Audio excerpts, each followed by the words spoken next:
साथियों, आज हम जो है मोर्चा टीवी के तरफ से जो ईरान 28 फरवरी को अमेरिका इजराइल द्वारा अटैक किया गया ईरान के ऊपर और उसके सुप्रीम लीडर वहां के राष्ट्रपति और धर्मगुरु अयातुल्ला अली खुमनाई को जो हत्या हुई और उसके बाद जो वार चल रहा है पूरे मिडिल ईस्ट, आज जकड़ में आ गया है इस वार के। इस पर हम लोग एक बातचीत कर रहे हैं कि किस तरह क्यों जो है इजराइल और अमेरिका ने अटैक किया और ईरान किस तरह से अपने आसपास के ही मुल्कों पर और क्यों अटैक कर रहा है। उसके पीछे कारण क्या है और अमेरिका जो है वो क्यों ईरान को टारगेट बना रहा है इजराइल के साथ मिलकर, जबकि कोई ऐसा भी पूरी दुनिया में उस तरह की महाशक्ति नहीं है। तो इसके पीछे एक मुद्रा और जो ताकत है, सैन्य ताकत, इसको हम लोग थोड़ा देखना चाहते हैं कि आखिर इसमें है क्या। मैंने अमेरिका को क्यों जरूरी हो गया कि अचानक वो 28 फरवरी को अटैक कर देता है, जबकि बातचीत का एक दौर चल रहा था ईरान के साथ। उसके 2-3 राउंड के बातचीत हो गए थे और ये, लेकिन उसी बीच में अचानक अटैक किया जा रहा है। और अटैक से पहले इजराइल पहुंचते हैं हिंदुस्तान के प्रधानमंत्री नरेंद्र मोदी, और उनके वापस आते ही ये अटैक शुरू होता है। तो क्या उसमें इंडिया का जो रोल है, इजराइल ने इंडिया को बताया नहीं बताया, क्योंकि बहुत एक गहन दोस्ती की बात होती है। तो अगर दोस्त होने के कारण नहीं बताया ये भी खतरनाक है, बताया वो भी खतरनाक है। तो इंडिया का इंटरेस्ट और दुनिया की और मिडिल ईस्ट में जो अमेरिका का इंटरेस्ट है वो क्यों है। मतलब इसमें ये इंडिया भी है। और इंटरेस्टिंगली आप अगर हम ध्यान दें तो इंडिया ने भी खुल्लम खुल्ला कुछ भी नहीं बोला जब शुरू हुआ। और पाकिस्तान ने भी नहीं बोला। हम्म। इंटरेस्टिंग है कि आप देखिए कि हिंदुस्तान के प्रधानमंत्री उस दौरान उससे जस्ट पहले इजराइल में है, जैसा जो आपने बोला। और पाकिस्तान ने अफगानिस्तान पर, हाँ, अफगानिस्तान पर जो जस्ट उससे पहले ही अफगानिस्तान से उसकी लड़ाई चल रही थी। और इंटरेस्टिंग ये है कि ये मैं किसी जगह देख रहा था कि अफगानिस्तान ने शायद फरवरी के महीने के बिगिनिंग में बोला था कि अगर अगर अटैक होगा, हाँ, ईरान पर, तो वो खड़ा होगा ईरान के साथ। और ये इंटरेस्टिंग है कि पूरे साउथ एशिया में किसी देश ने भी खुल्लम खुल्ला सपोर्ट नहीं किया। ईरान के या ईरान के की जो समस्याएं अब पैदा हो रही है उस पर कोई कुछ नहीं बोल रहा है। सारे लोग जो बातचीत कर रहे हैं, भारत ने भी एकदम, भारत और पाकिस्तान जिस तरह से पूरा निगोशिएशन कर रहा है, जो वहां पर जिन लोगों से उनकी बातचीत हो रही है वो एक जैसे ही हो रही है। यूएई से बात कर रहा है, बाकी जो जगह कुवैत, ईरान जॉर्डन। के ड्रोन या बाकी जगह हुई है उस उन पर उनसे बात कर रहा है। पर ईरान को लेकर सीधे सीधे कोई भी कुछ नहीं कह रहा है कि अगर गलती हुई या सही हुई, ओपनली कुछ नहीं कह रहा है। तो ये सारी चीजें दिखाती हैं कि ये मतलब ये लग सकता है कि किसी तरह का, मतलब प्री मेडिटेटेड, हाँ, तमाम तरह के ये जो शक्तियां हैं और जो जो मिडल ईस्ट के साथ संबंध रखते हैं और ईरान के साथ जिन जिन का अच्छा संबंध भी था, वो सब आजाद, जैसे अल जजीरा ने लिखा कि आखिरकार मतलब रूस और क्या नाम है, चाइना। China, China. वो भी वो भी वो कम से कम उन लोगों ने बोला कि ये जो हुआ वो गलत हुआ, अटैक करना। पर वो उस रूप में नहीं सामने आ रहे हैं जहां पर वो मदद कर सके या इस लड़ाई को उस ढंग से, इस लड़ाई में एक पोजीशन ले सके। क्योंकि आज जैसे 2-3 दिन पहले शायद पुतिन की बातचीत यूएई के नेतृत्व के साथ हुई या बाकी लोगों के साथ हुई। और वो सारी चीजें इसी रूप में चल रही है कि इधर उधर लोग बातचीत कर रहे हैं और पर कोई पोजीशन सीधे सीधे नहीं ले रहा है। और खासतौर से साउथ एशिया के मामले में तो, और हिंदुस्तान और पाकिस्तान के दोनों तो एकदम एकदम एक दूसरे को जो हिंदुस्तान जिस तरह से पोजीशन ले रहा है उसी तरह से पाकिस्तान भी पोजीशन ले रहा है। और ये बहुत ही इंटरेस्टिंग चीजें हो रही है।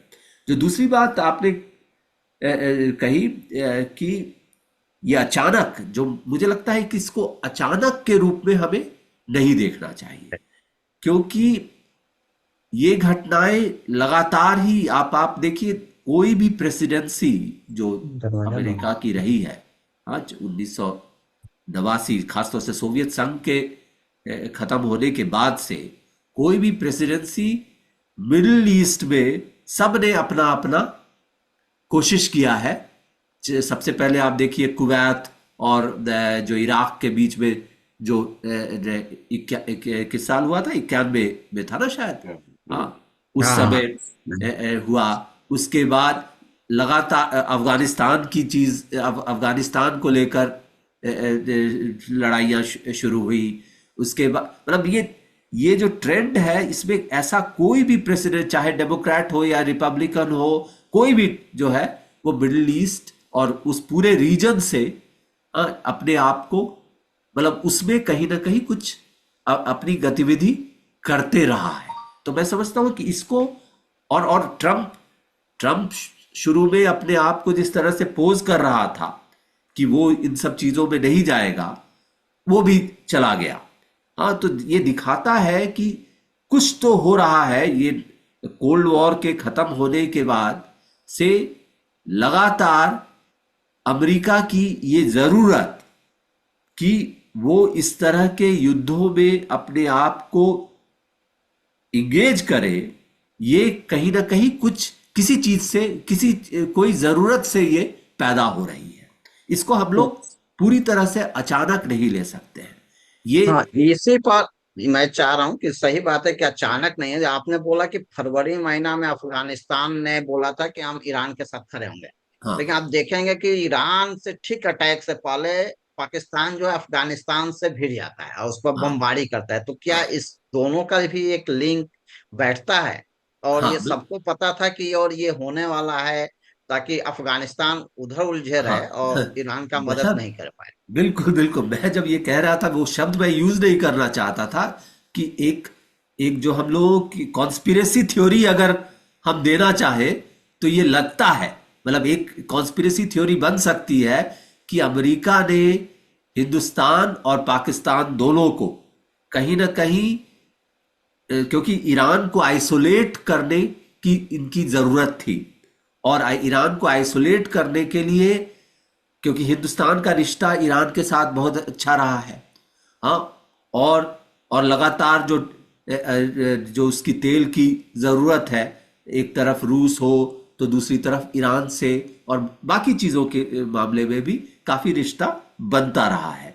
और इस दौरान इजराइल, मतलब जस्ट उस, और इंटरेस्टिंग है कि आज शायद इराक, ये इजराइल के प्राइम मिनिस्टर ने कहा भी, वो ये नहीं बोल रहा है कि वहां पर प्राइम मिनिस्टर से बात हुई इस चीज को लेकर, हिंदुस्तान के प्राइम मिनिस्टर से। इजराइल के जो एम्बेसडर ने कहा कि इस लड़ाई से इमीडिएटली पहले जो प्राइम मिनिस्टर गए, वो उसने उसका रेफरेंस दिया। तो अब ये कोई कोई हम कॉन्स्पिरेसी थ्योरी देने की जरूरत नहीं है, पर ये कुछ इंगित तो करता है कि आखिरकार हिंदुस्तान के प्राइम मिनिस्टर वहां जाते हैं।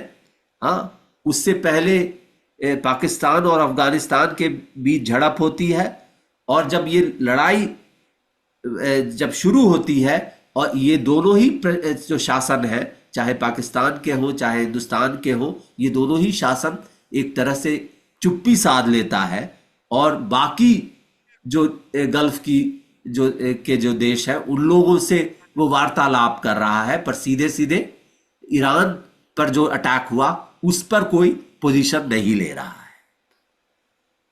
तो ये मतलब मैं कोई ये नहीं, क्योंकि इस पर कोई चीज साफ नहीं है, पर इसको ये एक तरह का दिखता है कि कहीं ना कहीं कोई तारतम्यता, ये सारे जो चीजें घटित हो रही है, इन सारी चीजों में एक तारतम्यता नजर आती है। मैं बस इतना ही इस पर अभी बोल सकता हूँ। नहीं तो ट्रम्प ने आए और बोले कि हम व्यापार करना चाहते हैं, दुनिया में शांति हो, वार से नहीं व्यापार करना है। और लेकिन वो अचानक जो है सब देशों को धमकाना, पनामा हमारा है, कनाडा एक स्टेट बन जाए और बाकी देशों में टैरिफ लगाना और इस तरह की जो चीजें हैं। तो इसके हमने क्यों ये हुआ कि जो आदमी व्यापार, वो जब भारत पाकिस्तान वार रुकवाने की बात करते हैं तब भी वो व्यापार की बात करते हैं कि हमने दोनों को ये बोला कि अगर युद्ध नहीं रोकोगे तो हम व्यापार बंद कर देंगे। लेकिन एक व्यापारी आदमी युद्ध में कूद जाता है और उसको जो है पूरा अटैक, माने वो नोबेल मांग रहा है और एक तरफ युद्ध भी कर रहे हैं। नीलोत्पल, आप कुछ बोलना चाहेंगे? नहीं नहीं, मैं बोलूंगा। सिर्फ हिंदुस्तान और पाकिस्तान की बात नहीं है, चीन ने भी अपना जो पहला ऑफिशियल स्टेटमेंट दिया वो 1 मार्च को दिया। ठीक है, लड़ाई के काफी दिनों बाद। अच्छा। तो ये जो पूरी जो मध्य पूर्व का जो संकट है और जो लड़ाई हो रही है, और वो आपने काफी उसको डिटेल में बोल दिया, उसको जाने की जरूरत नहीं है। लेकिन इसमें कॉन्स्पिरेसी की का एंगल नहीं है, क्योंकि अगर आप देखें पिछले कुछ सालों से जो वहां पर चीजें बढ़ रही थी और जिस तरह से राजनीति उसकी दिख रही थी, उसमें ईरान पर आक्रमण होना या आक्रमण करना अमेरिका और इजराइल एक्सिस के लिए इसलिए भी जरूरी हो गया था क्योंकि ईरान रूस और चीन के साथ उसके जो ताल्लुकात थे वो बढ़ते जा रहे हैं। मतलब चीन का की अगर आज स्थिति देखें तो वेनेजुएला, ईरान और रूस, ये उसके 3 बिल्कुल।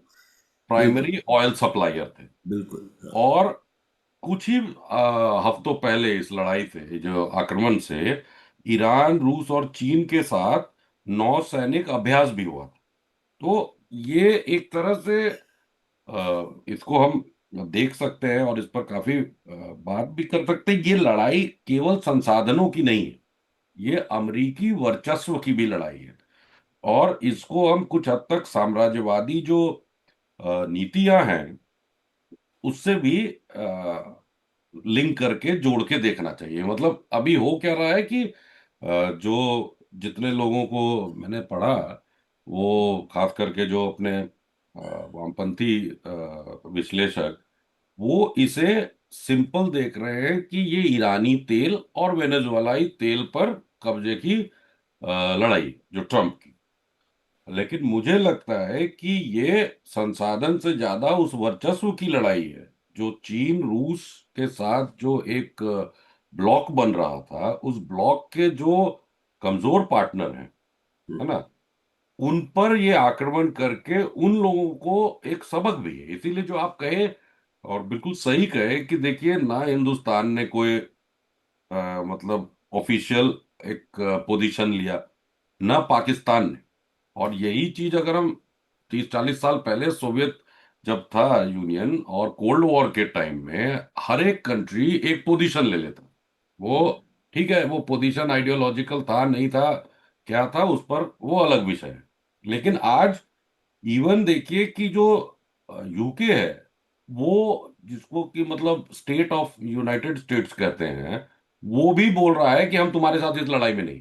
तो ये जो पूरी उथल पुथल है, ये पूंजीवादी संकट की तरफ इशारा करती है। और दूसरा जो मुझे लगता है ये इशारा कर रही है कि अमेरिका इस वक्त एक ऐसी स्थिति में फंसा हुआ है जहां पर उसे अपने वर्चस्व को बरकरार रखने के लिए, जो द्वितीय विश्व युद्ध के बाद उसका वर्चस्व बना वर्ल्ड वैश्विक आधार पर, उस उस वर्चस्व को बरकरार किस तरह से रख सकता है। तो इसमें आप देखें कि डेमोक्रेट, जो आपने बिल्कुल सही कहा, प्रत्युष और सुनील ने भी कहा कि डेमोक्रेट और रिपब्लिकन के बीच में कोई खास फर्क नहीं दिखता। मतलब ट्रम्प जब आए तो इसकी जो बातें थी वो ये लगता था कि ये पुराने रिपब्लिकन और डेमोक्रेट दोनों से अलग करेगा कुछ। लेकिन अंत में इसे भी युद्ध का ही सहारा लेना पड़ा। और इसकी जितनी नीतियां रही हैं, चाहे वो जॉब के लिए हो या कंपनीज को वापस उद्योग धंधा लगाने के लिए अमेरिका में, वो सारी फेल हो रही है। बिल्कुल तो बिल्कुल। इसके पास एक तरह से कोई दूसरा मतलब कोई स्थिति नहीं रह गई। अब डॉलर या तो डी डॉलराइजेशन ये होते देख ले। अच्छा, वर्चस्व की भी लड़ाई बड़ी मतलब आर्थिक तौर पर देखें तो एक अलग तरीके से चल रही है। जो रूस चीन जो डी डॉलराइजेशन और लोकल करेंसी में ट्रेड की बात हुई थी, और याद करिए जब ब्रिक्स ने अपनी करेंसी में कहा था करेंगे, तभी भी ट्रम्प इसी तरह से बोला था कि जो करेगा डॉलर के अलावा ट्रेड, उस पर हम अमेरिका के साथ उसके संबंध खराब हो जाएंगे। और इसीलिए टैरिफ में वो दिखा भी कि इवन साउथ अफ्रीका पर उसने बहुत ज्यादा ट्रैफिक टैरिफ लगाए थे। तो मुझे लगता है ये मध्य पूर्व में आज जो हो रहा है उस वो पूरे एक वैश्विक अ, जो परिघटना हो रही है उसी का ये एक अंश है। और दूसरी बात जो मुझे लग रहा है कि ये कॉन्स्पिरेसी से ज्यादा जो मुझे लग रहा है कि जो उसको अगर हम ठीक से देखें तो चीन के जितने भी पोटेंशियल एलाइज बन रहे थे उनको एक धमकी है। देखिए, वरना वेनेजुएला या ईरान पर इस तरह से हमला करना कोई उसका अभी की इमीडिएट अमेरिका को कोई जरूरत नहीं थी। मतलब 1990 91 में आप याद करिए जब इराक पे हमला किया, तो कई लोगों ने इसको दिखाया कि उसको तेल की जरूरत थी और वो मिडिल ईस्ट में अपने जो उसका प्रभाव कम हो रहा था, वो इराक को डिस्टेबलाइज करके उसमें डिक चेनी और इन सबों ने कहा भी था कि 2% जीडीपी लगाएंगे और 20% के करीब जीडीपी, यूएस जीडीपी का हम यहां से निकाल सकते हैं। इसीलिए जो अ, उस दौरान जिस प्रकार से इराक में नई सरकार बनी और तेल के कुओं पर कब्जा किया, वो सब दिखता है। आज वो पूरा एजेंडा नहीं है। तो मुझे लगता है कि इसको थोड़ा सा सैद्धांतिक तौर पे देखें, और पूंजी की जो गति है और साम्राज्यवाद के राजनीति में जो नए प्रश्न उभर रहे हैं, क्योंकि ये अब मैं मतलब इसको कहना चाहूंगा जो क्लासिकल इंपीरियलिज्म है हाँ, वो तो है ही, लेकिन जो कि इंट्रिंसिक पार्ट है कैपिटलिज्म का, लेकिन जो आज हम देख रहे हैं जिस तरह का साम्राज्यवाद, उसमें कई चीजें पुराने साम्राज्यवाद से भिन्न होते नजर आ रहे हैं। तो इसको प्रत्यूष सुनील आप लोग कैसे देखते हैं? नहीं, नहीं, मुझे लगता है कि ब्रिक्स आपने। में हाँ, बोलिए बोलिए। हाँ। बोलिए ब्रिक्स सुनील। जो बना, और ब्रिक्स एक अपनी मुद्रा की बात कर रही थी कि हम मुद्रा हम्म। लाएंगे। हम्म। लेकिन जैसे ही ट्रम्प ने एक धमकी दिया कि भाई ये ठीक नहीं है, कि डॉलर के मुकाबले कोई भी चुनौती, तो तुरंत भारत का रिएक्शन था कि नहीं, हम ब्रिक्स से कोई मुद्रा लॉन्च करने वाले नहीं हैं। जबकि इसमें काफी कई शक्तिशाली देश है, भारत से लेकर अब रसिया और मुझे ये। लगता है सुनील, तो ये भारत ने कहा कि लॉन्च नहीं करने वाले हैं, हम इसमें अभी पार्टिसिपेट नहीं करेंगे, इसीलिए वो बात आई गई रह गई। हाँ। क्योंकि देखिए, ब्रिक्स बैंक जब बना था तो उसका एक मुद्दा था कि हम जो व्यापार करेंगे आपस में, वो या तो लोकल करेंसी में करेंगे या ब्रिक्स की अपनी एक करेंसी करेंसी बनाएंगे। हो गई। तो देखो, हमें ये भी देखना है कि अमेरिका ठीक है कितना भी उसकी शक्ति कमजोर हुई आर्थिक आधार पे, लेकिन सैन्य शक्ति और जो व्यापार है उसका तो अमेरिका का वर्चस्व है। इसीलिए जो टैरिफ हुआ, तो कुछ देशों को छोड़ के आप देखो कि कई देश जो है अमेरिका की बात मान लिए। भारत भी उसमें एक है भाई। अभी तो कई सारी चीजों पे 0% टैरिफ है ना। वियतनाम रहा, इस तरह के जो ट्रेड सर्विस प्रोवाइडर है, और जो चीन को छोड़ के अगर आप देखें तो ब्रिक्स के तो सारे देश ने मान ही लिया टैरिफ जो उसने दिया और जो उसके एजेंडा थे। नहीं तो जो है, जब भी करेंसी की बात होती है, आप याद कीजिए कि जब इराक के सद्दाम हुसैन ने बात किया कि हम जो है डॉलर में नहीं, रूबल या दूसरी मुद्रा में हम व्यापार करेंगे, तुरंत अटैक हुआ। तो जब भी ये इस तरह की आती है तो अमेरिका को लगता है कि उसकी डॉलर की जो तुलना कोई और मुद्रा नहीं आई। यूरो भी आया तो वो बहुत चल नहीं पाया। मैंने वो पूरे विश्व की मुद्रा नहीं बन पाई, जबकि पूरे यूरोपियन कंट्री उसको, तो इस पर बहुत एक नजर रहती है अमेरिका की कि हमारी डॉलर के जगह से और किसी में व्यापार शुरू नहीं हो जाए। तो ये बहुत एक इम्पोर्टेंट ये है, क्योंकि जैसे ही शुरू होगा तो उसका अपना स्थिति और कमजोर होगा आर्थिक रूप से। हाँ बिल्कुल। वो तो है ही ना, मतलब ग्लोबल करेंसी तो डॉलर ही है। हाँ बोलिए प्रत्युष।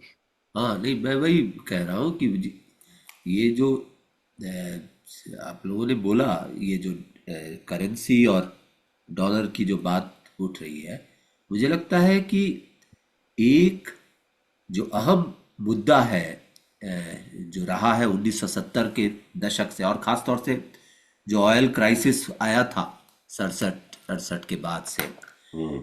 उस समय से अगर आप ध्यान दीजिए तो ये जो पेट्रो डॉलर जिसको हम कहते हैं, हम्म। हाँ, पेट्रो डॉलर का सवाल, हाँ, ये इंटरेस्टिंग है कि मतलब डॉलर जो है अपने आप में उसका कोई वजूद नहीं होगा अगर ये पेट्रो डॉलर के नहीं रूप रहे। में उसको नहीं देखा जाएगा।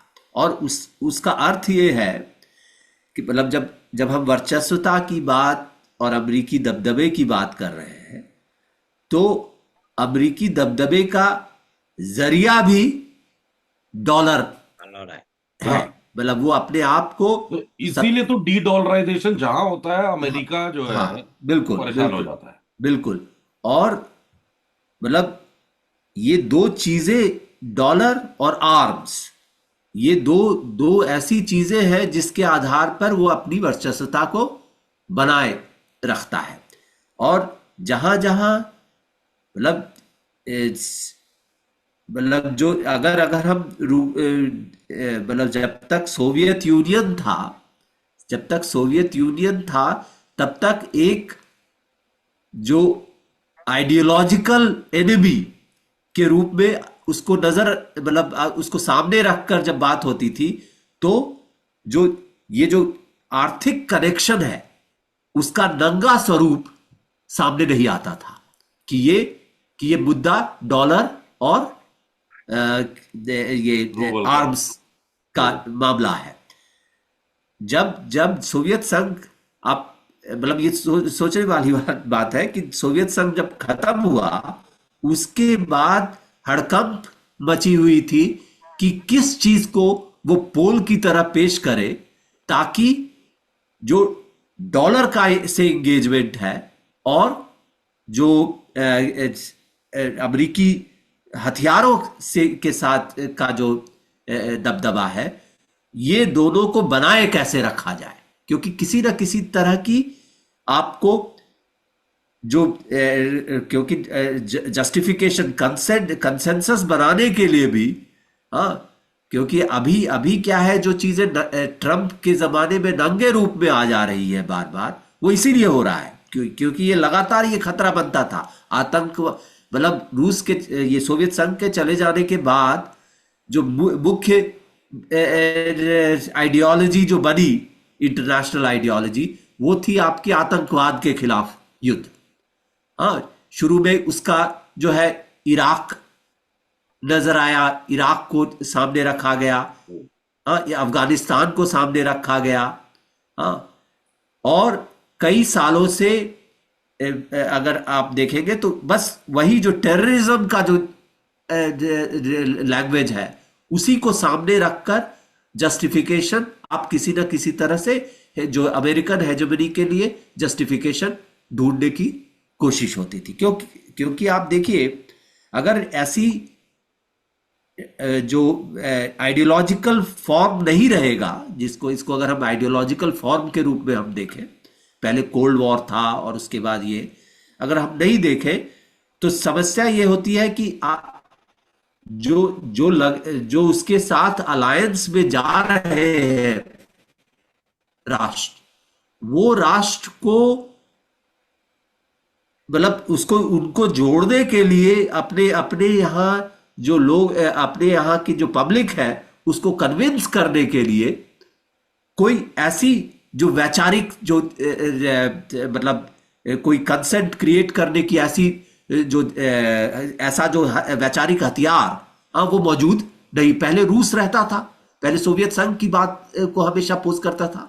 वो 1991 के बाद से वो लगातार शिफ्ट होते जा रहे हैं, और ये हमेशा एक क्राइसिस बनती जा रही है। वो वर्चस्वता की क्राइसिस है, पर वो एक तरह से वो वर्चस्व, क्योंकि उनको अगर आतंकवाद को भी सामने रखना है तो वो बार बार किसी एक देश को या किसी एक इसको मतलब रेजिम को, शक्ति हाँ। को उनको टारगेट करना पड़ता है। हाँ, अ, इसमें और इसमें प्रत्युष एक और चीज और वही है जो, सॉरी, तरीका मैं है। मैं थोड़ा इंटरप्ट कर रहा हूँ, हाँ सॉरी। हाँ कि जो हाँ, बोलिए। आपने शीत युद्ध के बात बोली ना, उस टाइम देखिए कि दो पैरेलल वर्ल्ड मार्केट दिखता है। हाँ हाँ, तो जो ये आप ही का टर्म बोलूंगा, वो जो नंगा चरित्र दिख रहा है पूंजीवाद का, वो उस दो मार्केट के बीच में छुप जाता था। हाँ, ठीक है। बिल्कुल बिल्कुल बिल्कुल। 91 के बाद से सोवियत संघ का जाना केवल आइडियोलॉजिकल क्राइसिस का समाधान नहीं किया कैपिटलिज्म को, वो उसको रैदर मुझे लगता है और क्राइसिस में डाल दिया। क्योंकि देखिए, डॉलर का जो वर्ल्ड करेंसी बनना, सोवियत यूनियन ने तो कभी भी, और सोवियत ब्लॉक जो था वहां डॉलर वर्ल्ड करेंसी नहीं थी। नहीं था, बिल्कुल। लेकिन उस जमाने में, और 70s की बात करें, जो आप बोले भी कि ब्रेटन वुड का कोलैप्स और पेट्रो डॉलर में अमेरिकन इंटरवेंशन की वजह भी रही कि रेंट एक्सट्रैक्टिंग, जो उसका ऑयल रेंट है, वो अगर लोकल करेंसी में होगा तो यूएस को कोई फायदा नहीं। तो इसका 91 के बाद आप लेकिन देखिए कि जो ग्लोबलाइज्ड मार्केट है, उसमें यूएस एक ऐसा प्लेयर बन गया है जो compete अब कर रहा है मल्टीपल एंटिटीज के साथ। मतलब एक तो है ही कि टेररिज्म को लाया, लेकिन टेररिज्म आपके इकोनॉमिक एस्पेक्ट को उस तरह से सर्व वो नहीं नहीं कर करता। पाएगा जो सोवियत हाँ, यूनियन करता था। मतलब वहां पर तो एक बिल्कुल बिल्कुल। आइडियोलॉजिकल था, आर्म्स रेस, हाँ हाँ ट्रेड। हाँ तो जो अभी है उसमें देखिए कि यूएस की काउंटर हेजेमनी अगर कोई है, तो एक ब्लॉक हो सकता है, कोई एक देश तो अब उसको काउंटर कर नहीं सकता। तो इसलिए भी मुझे लगता है कि जो यूएस के पिछले खास करके 21वीं सदी शताब्दी की जो उसकी फॉरेन पॉलिसी रही है, उसमें पूंजी को, एक तो पूंजी का वो कैसे बोले, मतलब उसका वो गार्ड बन गया है जो ग्लोबलाइज्ड हो गई है पूंजी। और दूसरा है कि उसे ऐसे मार्केट्स चाहिए जहां पर उसका वर्चस्व हो सके। और अगर वो वर्चस्व डायरेक्ट ना भी हो, तो ऐसी कोई एंटिटी ना उठे जो डॉलर को वर्ल्ड ट्रेड हाँ, से खत्म बिल्कुल। कर सके। मतलब वर्चस्वता ही डॉलर, डॉलर हाँ, मतलब उसकी वर्चस्वता, वर्चस्व। डॉलर के हित को। बिल्कुल। हाँ, इसीलिए जो जैसे आप, हाँ, बोलिए व्यापार में बोलिए। आज चाइना की वर्चस्वता है कि अगर चाइना बहुत सारे जो चिप्स और ये इस तरह की चीजें नहीं बनाए तो अमेरिका भी ठप पड़ जाएगा, या पूरी दुनिया ही ठप हो जाए।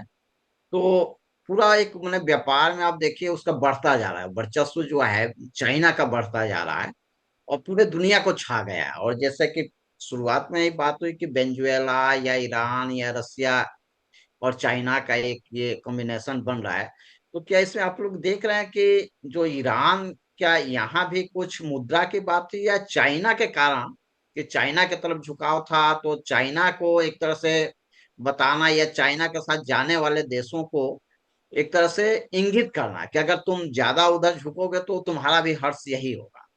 हाँ, नहीं मतलब मैं समझता हूँ कि है वो अवश्य ऐसा बिल्कुल। मतलब ये जो आपने बात कही, मतलब इसी को एक दूसरे तरीके से देखने की जरूरत है। कि मतलब ये सही है कि चीन के साथ कोई भी जाएगा, वो क्या देखता है चीन भी।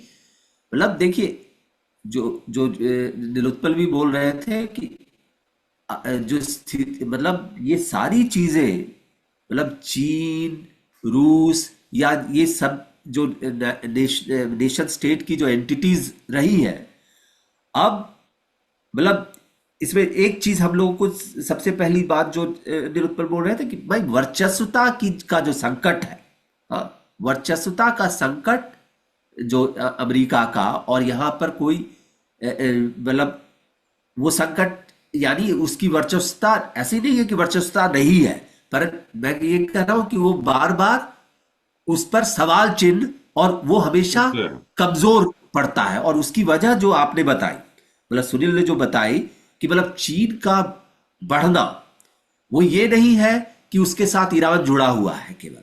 हाँ, वो ये भी है कि चीन चीन के होने से ये हो रहा है कि ये पॉसिबिलिटी, ये संभावना बनती है कि डॉलर के एतर भी कोई ऐसा करेंसी या ऐसा ऐसा कोई मार्केट मैकेनिज्म हो सकता है जिससे सीधे सीधे जो अमेरिकन वर्चस्वता है उसको चुनौती, उस पर मिले। चुनौती, उसको उसको कोई चुनौती दे देगा। तो मुझे लगता है कि उसको चीन से खतरा है या नहीं का सवाल नहीं है। चीन के बढ़ने से, चीन का जो आपने बोला ना कि व्यापारिक रूप में जो उसकी वो बढ़ रहा है, और वो केवल ईरान ही नहीं, मतलब ईरान ही नहीं, अमेरिका भी चीन का बहुत बड़ा मार्केट है। और इसीलिए आप देखिए कि चीन खुल्लम खुल्ला अमेरिका के खिलाफ बहुत सारी चीजें नहीं कर सकता है, क्योंकि उसका मेजर मार्केट एक अमेरिका है। मतलब इसको इसको इसको हम लोग पूरी तरह से भूल नहीं सकते। इसीलिए आप देखिए तमाम जितने देश हैं, अमेरिका ने ये जो 30-40 जो 1970 के बाद एक चीज तो हुई है कि, और उसी चीज को ट्रम्प बदलने की बात करता था, यानी अमेरिकन जो इकोनॉमी है उसको जो फाइनेंस करने वाली जो मतलब जिससे वो फाइनेंस होता है, वो एक तरफ पेट्रो डॉलर है, और दूसरी तरफ जो है वो आर्मामेंट, यानी हाँ। आर्मामेंट के थ्रू जो वो चौकीदारी करता है। हाँ, तमाम जितने वैश्विक जो पूंजी की जो का जो फैलाव है उसकी चौकीदारी करने का मेहनताना लेने के लिए, हाँ, वो जो आर्मामेंट के थ्रू वो जो चौकीदारी करता है, वो मेहनताना उसका पूरी उसकी अर्थव्यवस्था को चलाता है। तो हम्म। ये दो चीजें हैं, और ये चीज, और यही चीज चीन, मतलब जब सोवियत संघ था तब ये होता था कि सोवियत संघ सीधे सीधे एक शक्ति थी जो जो नीलोत्पल ने जो बोला कि वो उसको चुनौती देती थी। एक ऐसा मार्केट भी था, मतलब ऐसे ऐसे देश भी मौजूद थे जो वो डॉलर की हेजेमनी को नहीं मानते थे। हाँ, और चीन के बढ़ने की वजह से क्या हुआ कि चीन चाहे मतलब लगातार कोशिश हुई जा रही है, ये तो मेरा कहना है यूक्रेन वॉर के सिलसिले में भी, कि बहुत कोशिश हो रही है कि चीन खुल्लम खुल्ला आर्म्स के रेस में आए, और चीन ये आना ही नहीं चाहता है। वो चीन की कोई बहुत खूबी नहीं, उसकी जो व्यापारिक बुद्धि है उससे ये निकल कर आता है कि वो क्योंकि जानता देखिए है। ना कि चीन लड़ नहीं सकता है, हाँ, मतलब इस तरीके के लड़ाई में ये जो अभी के ब्लॉक्स के भी देखिए, तो इनमें कोई आइडियोलॉजिकल डिफरेंस नहीं है। ये बेसिकली ट्रेड ब्लॉक्स है। और ट्रेड से भी ज्यादा जो मुझे लग रहा है कि अब तो परमानेंट ब्लॉक भी नहीं बनता। मतलब आज की ही बिल्कुल तारीख में आप बिल्कुल। कोई कई एग्जांपल ले लें कि वो ब्लॉक है लेकिन सारे उसके जो मेंबर हैं वो अपने अपने व्यापारिक हितों के हिसाब से काम कर रहे हैं। हाँ हाँ हाँ, तो ये जो प्रिकैरिटी है ना, ये कैपिटल की तो प्रिकैरिटी है, ये स्टेट की भी प्रिकैरिटी दिखा रहा है बिल्कुल कि आप किस तरीके से इन इन मतलब जो शीत युद्ध के दौरान की बात करें तो हर एक कंट्री का एक स्टैंड होता था जिस पर वो चलता था। मतलब भारत का भी इजराइल के साथ देखिए संबंध, और फिलिस्तीन का। अब वो सारी चीजें खत्म हो गई हैं। अभी तो ये है कि ठीक है अमेरिका के लिए वर्चस्व है, लेकिन चीन के लिए वो कि सिर्फ और सिर्फ ट्रेड रह गया है। मतलब इसी में देखिए कि ईरान के ही एक एग्जांपल, या वेनेजुएला में। और ये कई विश्लेषकों ने लिखा कि अगर चीन साम्राज्यवादी है तो वो इसकी पराजय है चीनी साम्राज्यवाद की। लेकिन मुझे लगता है कि ये विश्लेषण ही गलत है, क्योंकि चीन उस तरीके का साम्राज्यवादी युद्ध में जाएगा भी नहीं। और वो उसकी पूरी जो इकोनॉमी है वो कोई पैरेलल अमेरिकन मार्केट या अमेरिकन हेजमनी के पैरेलल में कोई मार्केट क्रिएट करने की अभी तो दिख नहीं रही। हाँ तो हाँ। पर बेसिकली ये ट्रेड की लड़ाई लड़ता रहेगा। बिल्कुल बिल्कुल, मतलब और पर ये है तो कि बार हथियार बार। के रूप में नहीं है ना, हाँ सुनील बोलिए। हथियार के रूप में नहीं है, लेकिन बिजनेस में तो उससे आगे है। वो व्यापार के रूप में आप देखेंगे तो अमेरिका से आगे है। मैंने चीन असल में सच में एक पूंजीवादी साम्राज्यवादी जो देश है, जो वार से नहीं, एक व्यापारी की तरह है, जो बिजनेस करके अपने को आगे बढ़ा रहा है। लेकिन अमेरिका हम्म। बिजनेस में पीछे जा रहा है, तो वो बाहुबल दिखाकर, आर्म्स का डर दिखाकर लोगों से टैक्स वसूली का काम कर रहा है कि हमारी हाँ बात हाँ। नहीं मानोगे तो जो बिल्कुल। गुंडा होते हैं उस हम्म। तरह की टैक्स है। और हम्म। ये बनिया व्यापारी, चीन को बनिया व्यापारी हम देसी भाषा में समझ सकते हैं। और ये जो है, जो गुंडे होते हैं, उस तरह के रोल में अमेरिका है। हाँ मतलब हाँ मतलब हाँ कह सकते हैं। लेकिन ये बनिया जो है वो बनाता भी है, ये केवल हाँ दुकानदार हाँ वाला नहीं है। हाँ ये मतलब सामान बना भी रहा है। तो हाँ। अ, ये उस तरह का नहीं है कि मतलब सिर्फ अगर सामान अगर बेच रहा इसमें है। इसमें देखा जाए तो ज्यादा बड़ा बनिया जो है, हाँ वो अमेरिका ही है। हम्म। क्योंकि वो क्या करना चाहता है कि तुम माल बेचो। हाँ, जो वेनेजुएला के साथ उसने हाँ। किया, तुम माल बेचो पर मेरे थ्रू तुम्हारा माल जाएगा। हाँ, हम्म। और इसी का ट्रांसपोर्ट करने का, तमाम चीजों का चौकीदारी करने का, तमाम चीजों का रेंट जो है बोलेगा। वो ये अमेरिका तो जो इस चीज गुंडे को ले। करते हैं कि भाई टैक्स मुझे दो, हम तुम्हारी रक्षा करेंगे। जैसे अभी बरेली में देखे तो बोल रहे भैया तू सप्पा चलाओ लेकिन मुझे 40,000 दो। हाँ, दो और हाँ आराम से खोलो, पुलिस कुछ नहीं बोलेगी, कुछ नहीं, हमारे लोग तुम्हारी सेफ्टी करेंगे। ये उस तरह हाँ की गुंडागर्दी है। ये हाँ बिजनेस के जगह सीधा सीधा गुंडागर्दी है। हाँ ये मतलब एक मैन्युफैक्चर के साथ एक मैंने बोल सकते हैं एक अच्छा बनिया, मैंने हाँ उसको आप मान सकते हैं कि एक बिजनेस करके मैन्युफैक्चर करके और वो मार्केट में जा रहा है। लेकिन हाँ अमेरिका जो अब बाह मरोड़ का जो होता है कि आप नहीं दोगे या हमारी बात नहीं मानोगे तो हम नहीं हाँ आपको लागू करने हाँ, तो देंगे, आपका देश को हम बर्बाद कर देंगे, ये बच्चों होता को है ना कि मारेंगे। जब बायर, एक एक वो है कि बायर जो है वो मार्केट को डिटरमिन करने लगता है, मतलब जो मोनोप्सोनी खरीद मोनोप्सोनी मोनोपोलिक कहते हैं। में। हाँ तो अमेरिका वही मोनोपोलिक पावर बनने की कोशिश में रहता है। हाँ और क्योंकि चीन उसको, या रूस अगर उसके खिलाफ करता है तो उसकी पावर जो हम लोग इतनी देर से बोल रहे हैं वर्चस्वता की लड़ाई, वो आखिर वर्चस्वता तो इसी की है ना। देखिए पुराने जमाने की वर्चस्वता हो सकती थी कि आप किसी देश को कब्जा कर लिए या उसमें अपना मतलब बनाना रिपब्लिक वगैरह जैसे बोलते हैं। लेकिन अभी तो वर्चस्वता भी बहुत मतलब उस भाषा में महीन रूप में आपको कसद हो गया। हाँ दिखती है। हाँ क्योंकि नहीं हर और चीज पैसे पर अब हो चुका है। हाँ पर एक चीज जो हम लोग आपस में बातचीत कई बार करते भी रहे हैं कि अभी जो वर्चस्वता की जो संकट है, वो तो चलिए फौरी रूप में कोशिश करता है।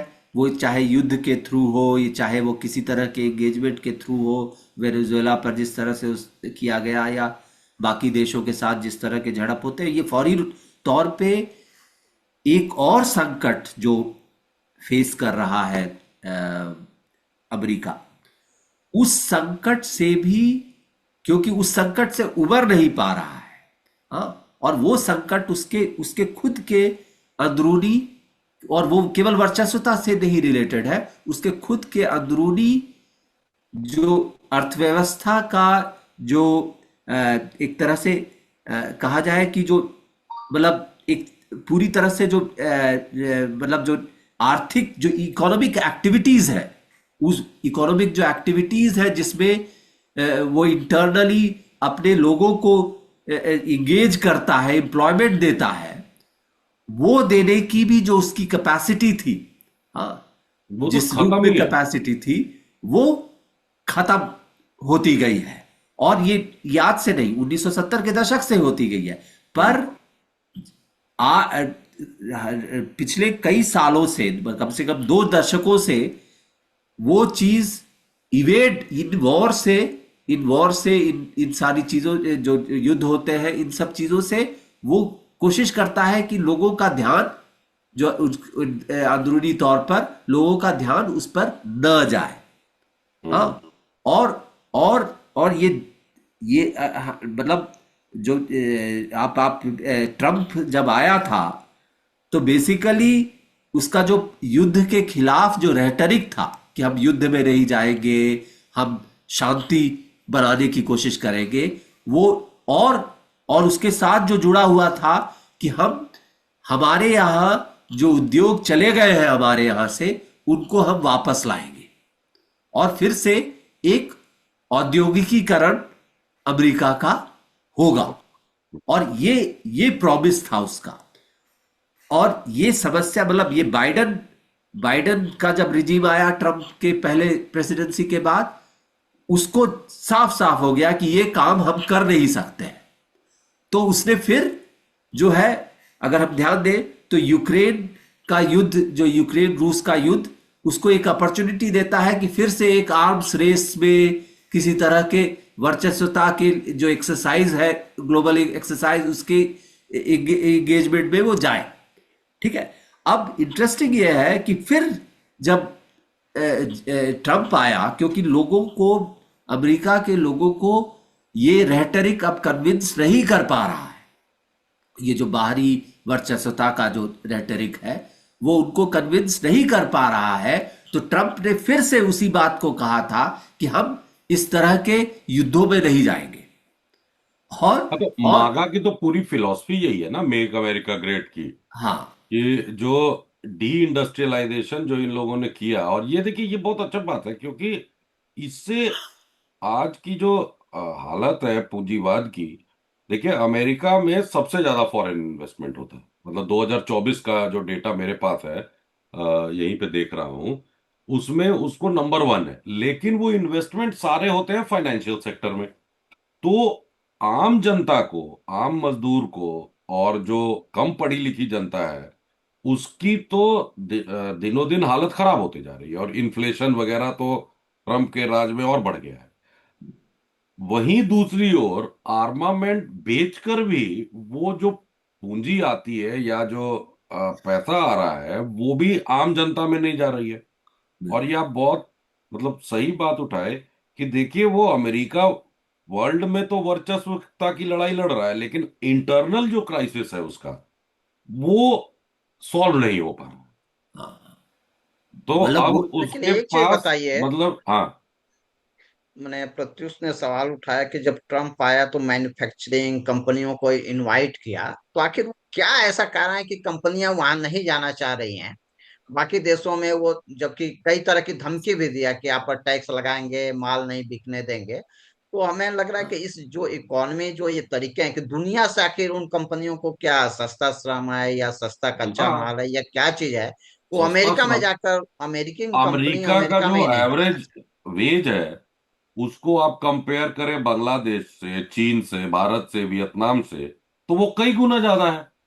दूसरा, जो पिछले 20-25 सालों में, या उससे भी ज्यादा, 1970-75 के बाद से जब डी इंडस्ट्रियलाइजेशन शुरू हुआ, अमेरिका का ही नहीं, यूरोप के कई देशों का, तो जो इन्वेस्टमेंट चीन में किया है इन लोगों ने 20 साल या 30 साल में, वो एक दिन में अमेरिका में तो वापस कर नहीं सकते। अब देखिए ये जो, इंफ्रास्ट्रक्चर हाँ, इंफ्रास्ट्रक्चर कुछ नहीं है कुछ अमेरिका में नहीं है। और दूसरे जगह। मतलब वो मैं पढ़ रहा था कि डेट्रॉयट जो शहर था, जो गाड़ियों का एक जमाने में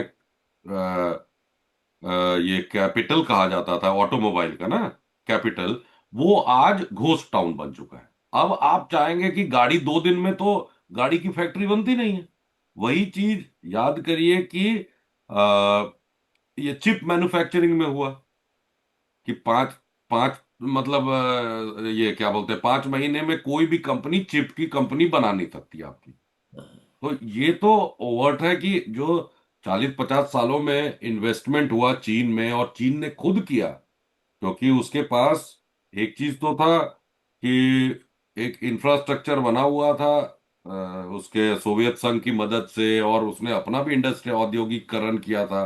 बड़ी संख्या में उसके पास मजदूर हैं। तो ये ट्रम्प साहब के राजनीतिक वो हो सकता है जुमला, लेकिन उसका जब आप देखेंगे एक पूंजीपति के हिसाब से तो वो इतनी जल्दी कर भी नहीं सकते। बिल्कुल बिल्कुल बिल्कुल।